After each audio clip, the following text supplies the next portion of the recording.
Hello and welcome back to my channel guys. This is your Sanyukta and my channel is एक नारी। और आज मैं एक ऐसे टॉपिक पे बात करने आई हूँ जो कहीं ना कहीं हमारे सबके घर में होती है, कभी ना कभी होती है। जैसे शादियों की बात कर लेते हैं हम, क्योंकि आज का जो टाइम है हम बड़े ही चौड़ में आकर के बोलते हैं एक्चुअली कि वी डोंट प्रमोट डाउरी। और हम बिल्कुल एंटरटेन नहीं करते कि कोई डाउरी मांगे या डाउरी ले।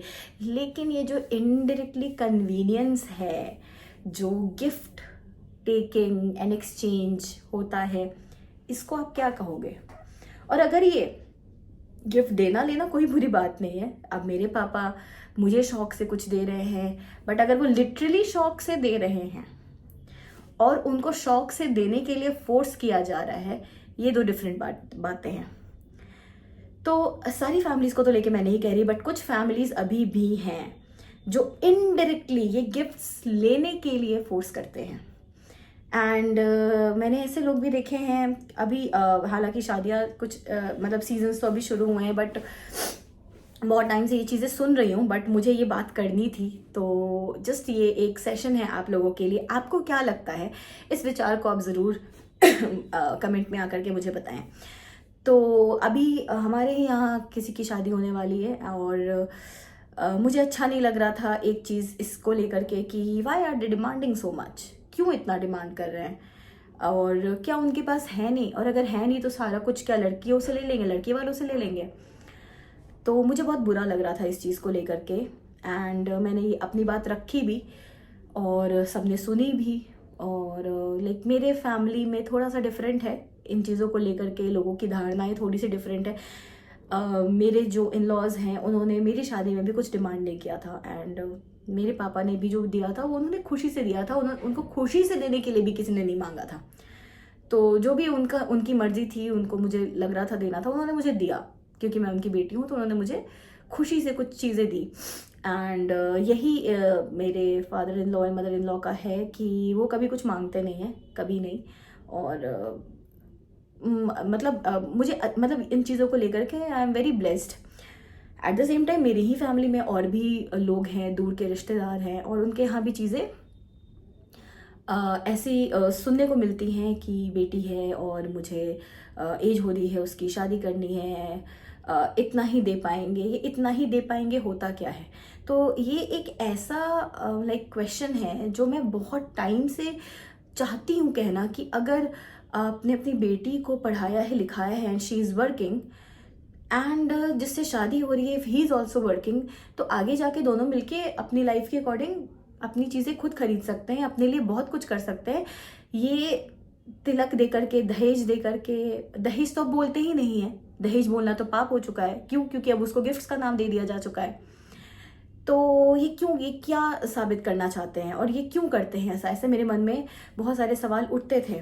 एंड जब अभी जो शादी वादी का माहौल चल रहा है, तो जब मुझे ऐसा लगा कि यार यहाँ पे तो कुछ ज़्यादा ही डिमांड कर दी गई है, तो मैंने बोला कि क्यों इतनी डिमांड की गई है।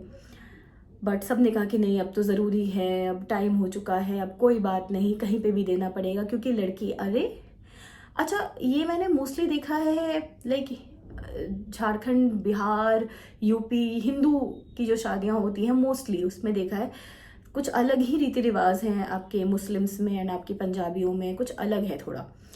एंड आजकल के लोग बच्चे कुछ इतने एजुकेटेड हैं कि वो प्रमोट ही नहीं करते इन चीज़ों को, वो खुद ही स्पॉन्सर कर रहे होते हैं अपनी शादियों को, which is very good, which is very good. And हम कहते हैं ना कि इतने सारे लोगों को बुलाना क्यों है शादी में?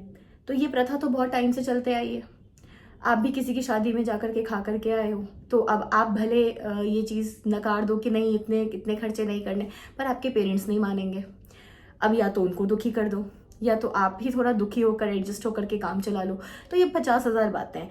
पर मुझे इन सब के बीच एक चीज़ पूछनी है। हम हमेशा ये बोलते हैं कि क्यों इतना गिफ्ट मांग रहे हैं, या इतना क्यों खर्च करने को कह रहे हैं। एंड हम हमेशा बेचारी बना देते हैं लड़कियों को यूजुअली कि शी इज़ वर्किंग, उसके बाद भी उसको इतना देने की ज़रूरत पड़ेगी या उसके परिवार को इतना देने की ज़रूरत पड़ेगी। ये सारी चीज़ें हम एसोसिएट करते हैं। पर कभी हम ये क्यों नहीं सोचते कि जब वो लड़की वो शादी के लिए जब हाँ बोल रही है तो वो लड़के का भी तो बैंक बैलेंस देखा जा रहा है, उस लड़के का भी सैलरी स्टेटमेंट लिया जा रहा है कि कम से कम उसके 15 to 20 lakhs पर एनम का पैकेज होना चाहिए तो ही मैं शादी करूंगी। कम से कम लड़के का अपना घर होना चाहिए, ज़मीन होनी चाहिए, जायदाद होनी चाहिए, तभी मैं उसके यहाँ शादी करूंगी। क्यों? क्योंकि मैं गरीबी में नहीं रह सकती, क्योंकि इंस्पाइट कि मैं कमा रही हूँ, मैं अपने खर्चे खुद उठा सकती हूँ, मुझे एक ऐसा परिवार चाहिए। तो इसके बारे में कोई बात क्यों नहीं करता? और फिर मुझे लगता है कि फिर तो कहीं से गलत नहीं है। जब आप लड़के का सैलरी देख रहे हो, उसका खानदान देख रहे हो, उसके कितने घर हैं, उसकी कितनी ज़मीन है, ये सब देख करके जब आप शादी कर रहे हो तो उसने आपसे थोड़े से पैसे मांग लिए तो क्या गुनाह कर लिया फिर? या तो आप ऐसा लड़का इतने पैसे देख करके शादी ही मत करो, आप सिंपल से परिवार में उस लड़के को चुनो जिसकी ठीक ठाक सैलरी हो, जिसकी सैलरी आगे बढ़ सकती हो। लेकिन नहीं, आपको तो ऐसा पैकेज चाहिए जो आपको 15-20 lakhs की सैलरी पर एनम आ रही हो, उसकी अगर आपकी जॉब छूट भी जाए तो भी जो आपकी लाइफ रहे उसकी स्टेबिलिटी वैसे ही बनी रहे, मतलब आप सेफर जोन में रहो। आगे जाकर के अगर आप जॉब नहीं भी करो तो भी आप आराम से बैठ करके घर में खा सकते हो। तो फिर एक तरफ आप ये रो रहे हो कि हम इतने गिफ्ट्स, इतनी डाउरी, इतने पैसे नहीं दे सकते, क्यों मांग रहे हो, और एक तरफ आप ऐसा लड़का ढूंढ भी रहे हो कि उसका ये लेवल होना चाहिए। ये एक्चुअली मुझे आइडिया तब आया कि मैं आपसे बात करूं जब मैं अपने खुद के दोस्त से बात करी थी जिसकी सैलरी अराउंड 70-75,000 होगी और आने वाले सालों में उसकी सैलरी बढ़ेगी। हर किसी की बढ़ती है, 80 होगी, 90 होगी, मे बी 1 लाख पार हो जाएगी।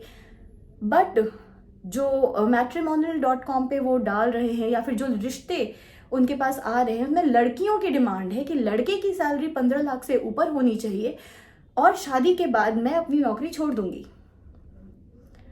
तो फिर उस केस में ये इक्वालिटी कहाँ जाती है? जो हम इतना चीख चीख कर फेमिनिज्म की बात करते हैं, जेंडर इक्वालिटी की बात करते हैं, तो फिर यहाँ पे ये दोनों चीज़ें कहाँ चली जाती हैं? तो मुझे बस आप लोगों से ये कहना है कि चीज़ों को आप इस तरीके से मत देखो कि हर जगह men is responsible for all the bad things which is going in the society, all the जो भी गलत धारणाएं हम लेकर के बना लेते हैं वो सिर्फ हम मेल्स को लेकर के क्यों बना लेते हैं? आपको, अगर आप लड़की हो तो आपके अंदर आपको वो कमियां क्यों नहीं दिखती है? क्यों नहीं आप एक ऐसे लड़के से शादी करते हो जिसकी नॉर्मल सैलरी हो? अरे मिलके आगे बढ़ो ना, मिलके भी आगे बढ़ सकते हो। लेकिन नहीं, आपको तो 15 lakhs पर एनम का पैकेज इसलिए चाहिए क्योंकि आपने अपनी मम्मी को देखा है कि उन्होंने बहुत कम में गुजारा किया है और आप वो जिंदगी नहीं जी सकते, तो आपको सब कुछ वेल कुक्ड चाहिए। फिर आप ये क्यों नहीं देखते कि आपके फादर ने इतनी मेहनत की कि उन्होंने आपकी मम्मी को भी खुश रखा, अपने परिवार को भी खुश रखा, सबको वो आगे लेकर के बढ़े। आपको ऐसा आदमी नहीं चाहिए, आपको ऐसा इंसान नहीं चाहिए जो आपको इतना दिल खोल करके प्यार करे और आप साथ में आगे बढ़ो अपनी लाइफ में।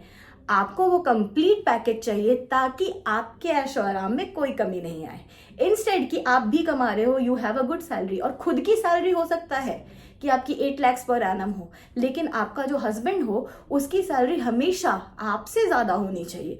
ये क्या एक्सपेक्टेशंस है? तो इसको आप क्या कहेंगे? So through this video, just I wanted to come up with this whole conversation and this whole thought. तो मैं चाहूँगी कि आप अपना पॉइंट ऑफ व्यू इस पर ज़रूर रखें। एंड अगर आपको मेरा वीडियो पसंद आया हो तो लाइक करें, शेयर करें और सब्सक्राइब करें। एंड ऐसे वीडियोज़ के साथ मैं दोबारा आते रहूँगी। Till then, take care, bye bye.